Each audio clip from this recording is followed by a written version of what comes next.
አሁን ትልልቅ ጦርነቶችን ያስነሳው ነገር አሁን ጦር የሚያማዝዘን ብዙ ትውልድ የበላብን ጉዳይ ምን እንደሆነ ልንገርህ። የሆነ ብሔረሰብና የሆነ ሃይማኖት ያገር ባለቤት ነኝ ብሎ ተቀምጧል እና ድሮ ፌደራሊስቶች ሲሉት በዚህ ልክ እንደዚህ ሽታው የሚሰነፍግ አይመስለኝም ነበር። በዚህ ልክ አይመስለኝም ነበር። ግን ለካ መሬት ላይ ያለው ሀቅ ይሄ ነው እና አሁን ሲገባኝ ሁሉም ሰው የዘራውን ነው እያጨደ ያለው።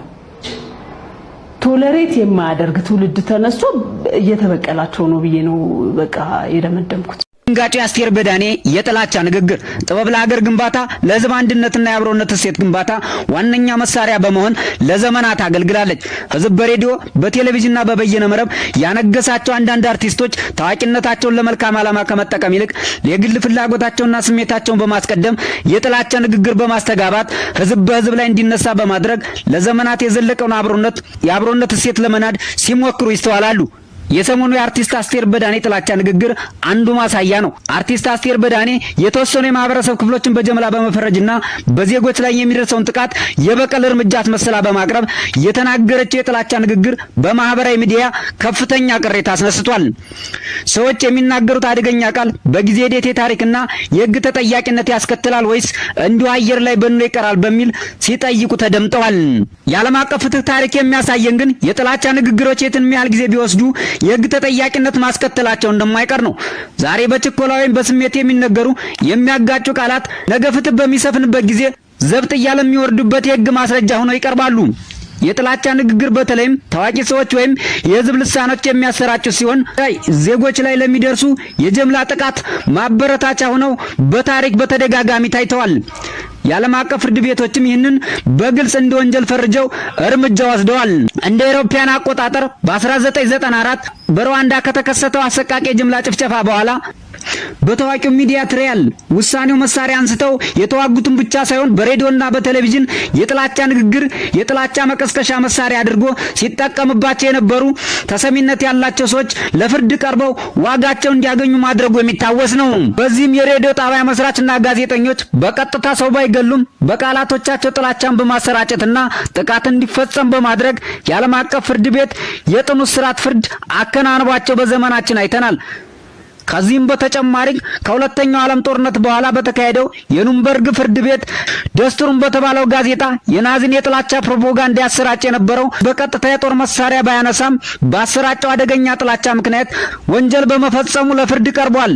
ሁኔታ ከዩጎዝላቪያ መፍረስ በኋላ በተቋቋመው ዓለም አቀፍ ፍርድ ቤት የፖለቲከኞችና የሕዝብ መገናኛ ብዙሃን ከሕዝብ ያጋጩ ንግግሮች በማድረጋቸው በሰብአዊነት ላይ ወንጀል ፈጽመዋል ተብለው ለፍርድ ቤት መቅረባቸው የሚታወስ ነው። ሰሞኑን አስቴር በዳኔ አማራና ኦርቶዶክስ የሀገር ባለቤት ነኝ ብሎ ተቀምጧል። የማይታገስ ወይም ቶለሬት የማያደርግ ትውልድ ተነስቶ እየተበቀላቸው ነው ስትል ያደረገችው ንግግር በሰላማዊ ዜጎች ላይ የሚደርስን ጥቃት እንደ በቀል አድርጎ በማቅረብ ወንጀልን የማበረታታት ይዘት ያለው በመሆኑ በዲጂታል ዘመን ማናቸውም የማህበራዊ ሚዲያ ንግግሮችና መረጃዎች በቀላሉ በማይጠፉበት ታሪክ ሰነዶች ተመዝግበዋል። ፍትህና የሕግ የበላይነት ሙሉ በሙሉ በሚሰፍንበት ጊዜ እነዚህ ንግግሮች ማህበረሰቡን ለጥቃት አጋልጠዋል በሚል በሕግ ፊት የመጠየቂያ ማስረጃ መሆናቸው የማይቀር ነው።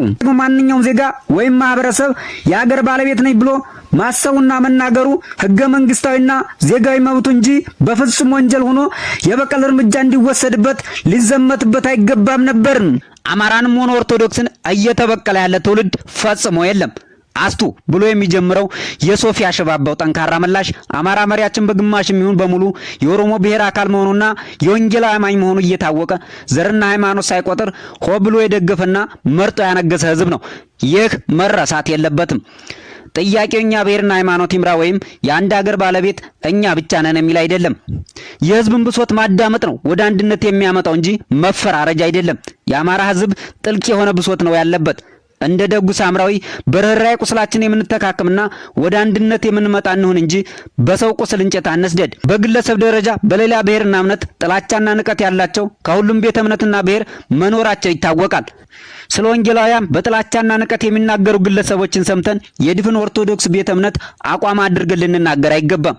ግለሰቦች አንድ ሙሉ ቤተ እምነት ወኪል አይደሉምና። የጥላቻ ንግግር በማህበራዊ ሚዲያ ተሰራጭቶ ቁጣ መቀስቀሱን ተከትሎ አስቴር በማህበራዊ ገጿ በሰጠችው ማስተባበያ ሰላም ለእናንተ ይሁን፣ ስሜን ያለ አግባብ እያጠለሹ ላሉ ሰዎች ጌታ ሆይ የሚሰሩትን አያውቅምና ይቅር በላቸው ከማለት ውጭ ምንም የምለው የለኝም፣ የሰው ጥላት የለኝም ስትል ተደምጣለች። ሰሞኑን ምንም በማላውቀው ጉዳይ አርፌ በተቀመጥኩበት ከፍተኛ የስም ማጥፋት ዘመቻ እየተከፈተብኝ ነው። መነሻውና ምንጩን ምን እንደሆነ ሊገባኝ አልቻለም። ፖለቲካዊ ሀሳብ መስጠት ካቆምኩኝ 3 ዓመት ሊሞላኝ ነው።